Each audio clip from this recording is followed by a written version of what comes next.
Has Disney pushed the envelope a little bit too much? Was this new change in the DAS finally the straw that broke the camel's back? The parks have been pretty empty for Disney standards, especially for July. Let's talk about why.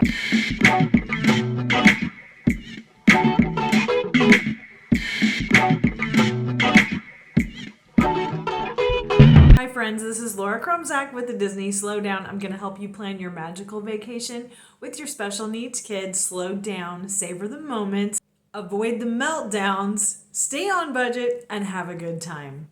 People are not visiting Disney World, and that's really kind of a surprise. I have a video, and I'll link that right here for you. I did that a few weeks ago about did Disney jack up their DAS? I think the answer is yes, a resounding yes. There are a whole lot of people with physical ailments, not just cognitive issues and not mobility issues, that utilize the DAS. You understand what it's like to be trapped in a sea of people, no way to get out, and you have a sudden emergency. That's horrible. That's horrible to put people through that. There's a lot of people out there with anxiety.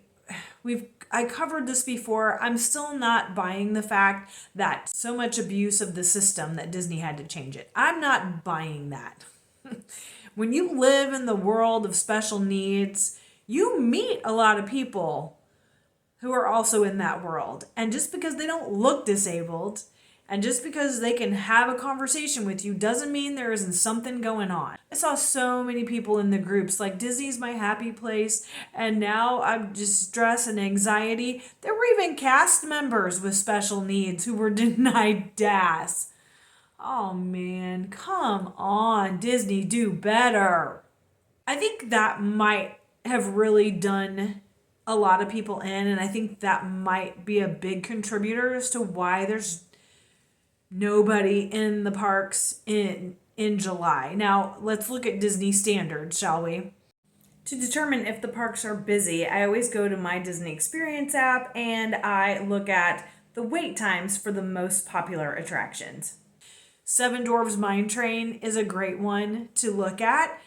And in July, you're typically seeing a 180-minute wait to a 300-minute wait on your really busy days. It's July, everybody's traveling, they're all coming to Walt Disney World, and they all want to ride Seven Dwarfs Mine Train. And if you don't want to pay extra for that individual Lightning lane, then you stand in line. And yes, they wait 3-4 hours. It's crazy. Avatar Flight of Passage over in Animal Kingdom is another one of those. I would say Rise of the Resistance also, however, Disney is trying out a new single rider line at Rise of the Resistance. So I'm not looking at Rise as far as wait times, but I have seen Mickey and Minnie's Runaway Railway, Seven Dwarfs Mine Train, Remy's Ratatouille Adventure, Frozen. All of those have been like 50 to 60 minute waits, and during July they should be at least double that. So I'm really kind of surprised, but then again I'm not. I mean, when you see those comments like, okay, Disney, I was denied DAS, I'm done with Disney, I'm going to, not renew my AP, or I'm going to get a refund on my tickets, or whatever they're doing, you're like, yeah, right. You say that, but I think people are actually doing it. Now, I will say that they could have pushed their vacation forward a little bit. I think that's something that I would do if we had this vacation planned in July and I could change my time. If we were denied DAS, then I would move it forward, first of all, to be something that's more pleasant weather. Second of all, to let this whole Multipass Lightning Lane thing flush out and see if it's something we would even want to try. Here are some other reasons why people are probably delaying their Disney World vacation, not taking their Disney World vacation. The financial situation that we're in here in the United States, and I'm sure it's felt all around the world. Gas prices are higher than they should be. Groceries are ridiculously outrageous right now, and they've been that way for a while. People are just surviving. They're trying to meet basic needs. Vacation is not even on the table. Like traveling across the country to a different state. I mean, if you're not local, you're trying to find things to do that are fun, go on vacation that you can do without spending a ton of money. And Disney is not on that list. Honestly, it would be hard pressed to find any of those Orlando amusement parks on that list because that was something that we had major sticker shock for. We were used to going to Six Flags. Annual passes were less than $100 per person, and we're spending $400 per person to, have annual passes to these amusement parks, and it's like, holy crap. People are just trying to find ways to save money and still have a good time and stretch their budget, which I totally understand. The reason that I think people have been skipping Disney is because they don't have an EPCOT festival. Those EPCOT food festivals, they really do bring in a lot of traffic. And it was really surprising when they announced that they were ending the Flower and Garden. I think it was the end of May was the last day. And then they announced they were going to open up Communicore Hall. So the last of the walls in Epcot were coming down on June 10th. And I thought originally that's when they were going to start Food and Wine, which is fabulous because last year Flower and Garden went all the way through June. And then they started Food and Wine in July. They have to turn everything over. So there's like a week or two in between the different festivals.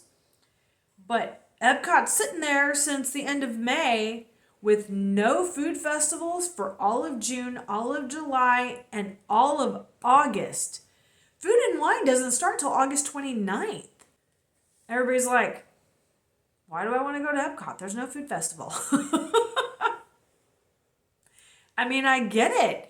Epcot's usually our favorite place. I mean, besides going to Guardians, but I don't know if there's anything there that we want to do or eat. I mean, the rides up front are fun and nostalgic, but it's not something that I have to do. I don't have to ride Remy's. I don't have to ride Frozen. Remy's would be fun if the wait time isn't bad. A third reason is that Universal strategically announced how they're going to be selling tickets to Epic Universe next summer. I thought that was a genius play. They released information to travel agents about when tickets become available for Epic Universe. The only way you're going to be able to purchase them is by purchasing a 3-day Universal ticket. One of those days can be used at Epic Universe. The other 2 days can be used at any of the other parks, and there's no park hopping to Epic Universe. You get to choose your one day. They are definitely going to be controlling the crowds and controlling the traffic coming in and out of Epic Universe. They're not even allowing AP holders to purchase tickets individually or to hop over to Epic Universe. Like they're really locking it down to ensure an enjoyable experience because this is a big deal. And I'm pretty sure that I saw that information come out like April or May. So if I was planning a trip to Orlando and I wanted to go to amusement parks and I'm just going to hit them all because that's what people do, and I think that's insane, but that's what people do, then yeah, I would have already delayed my trip for 2025 just to make sure that I could get into that Epic Universe. Now, are people going to skip Disney altogether next summer? Who knows? It'll be interesting to see. But I think Epic is really opening up a lot of different areas that are going to be good for all ages and stages. They have a YouTube channel actually, and they've been releasing updates. There's several vloggers out there droning over the sites, and they're keeping an eye out on permits that have been pulled and construction that's been done, and it's pretty interesting. We like to watch them every once in a while. So if you want to keep up with that, I will put a playlist together and I'll put it right here for you because it looks really kind of fascinating. And the last reason I think people are going to delay their vacation, why they're not in the parks right now. The Multipass Lightning Lane system is coming out, and that actually starts on Wednesday. So that'll be today, the day that you hopefully are watching this. It is July 24th. I will not be there. I'm actually going to the parks on Tuesday, the 23rd. Hopefully, we can still realize some of these shorter wait times for some of our most popular rides. I will not buy Genie Plus. I have zero desire to do that. And I have zero desire to try to get down there and figure out this Multipass Lightning Lane system. I'm still highly opposed to it. I think a lot of people are too. And I have no desire to be there in July to figure out a stupid new system that Disney decided to put out there and you still have to pay for it. So there we go.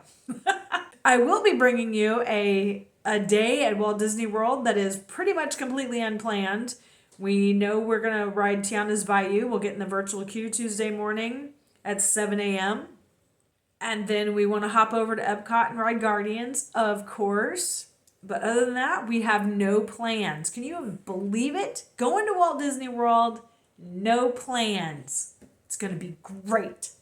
I'm definitely going to finally get to record some of the Play Disney app experiences in the World Showcase because those are really fun and I want you to see them. But other than that, there's nothing that we have to do. Oh no, I lied. My 13-year-old says I have to bring her back a bucket of maple popcorn just for her. But really, that's all that's on our list. Guardians, maple popcorn, Play Disney Parks, maybe Remy's. Then we'll probably end up over at Hollywood Studios. I don't know if we'll ever make it to Animal Kingdom or not, but I know we'll probably end up at Hollywood Studios. So we're just going to bebop around and see what we can do. But it's going to be weird being in Epcot and there's no food booths open. It's going to be really strange.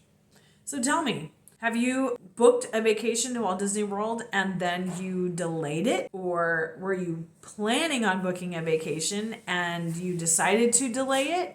Like, what were your reasonings? Why are you not here? I still think one of the best use of your Disney money would be the after hours events. I mean, Not So Scary Halloween parties, those dates are going to start up. August 19th is the first date, and that was another surprise. The second day is totally sold out, which is on a Tuesday. But the first Not So Scary still has availability open. Now, that is the first week of school. We start school here August 12th. Usually, the vloggers are all over that first day, and I'm wondering if a lot of them had the same thought, and they said, you know what? The first night is really kind of like a dress rehearsal.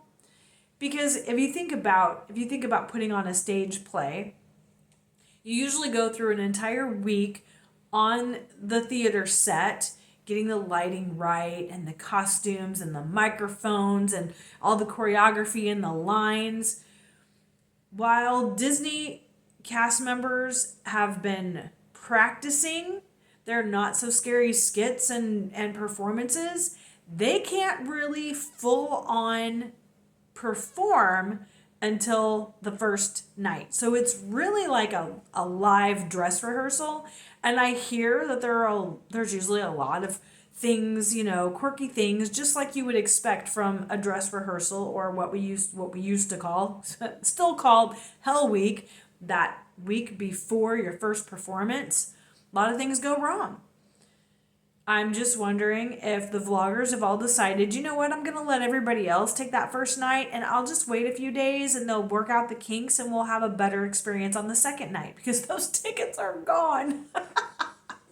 I was disappointed to see that Epcot does not have any dates for the fall as far as their after hours events. That makes me sad. But you've got Not So Scary Halloween Party in August, September, October. And then November, you're going to have Jollywood Nights start at Hollywood Studios. And you're going to have the Very Merry Christmas Party at Magic Kingdom. There are after-hours events for Hollywood Studios in the fall, which is the same type of ticket where you get in, I think you can get in at 7, park closes at 9. You're there from 9 till midnight without anybody else in the park except ticket holders. There's no food options available, but you do get free snacks and you get to ride the rides. That's it. There's no shopping, there's no restaurants. So that's why it's a good idea to get in at 7 o'clock, grab some dinner. And then as soon as they start shutting everything down for the normal guests, you get in your lines and you can just ride rides like a crazy person. You can get free popcorn, bottled drinks, and ice cream bars. Knock yourself out. So you can still do that at Hollywood Studios. You just can't do it at EPCOT, which makes me sad. I'm going to have to try that in the spring. That's my goal. I really want to do that. Well, thanks for tuning in with me. I hope you enjoy this. I hope we get some good information about the multi-lane, I can never get this right, Multipass Lightning lane system, although I'm still very opposed to it. I would love to hear your comments. Thank you so much for your interaction on my videos. I really look forward to hearing from you on this one, and we'll see you on my next video.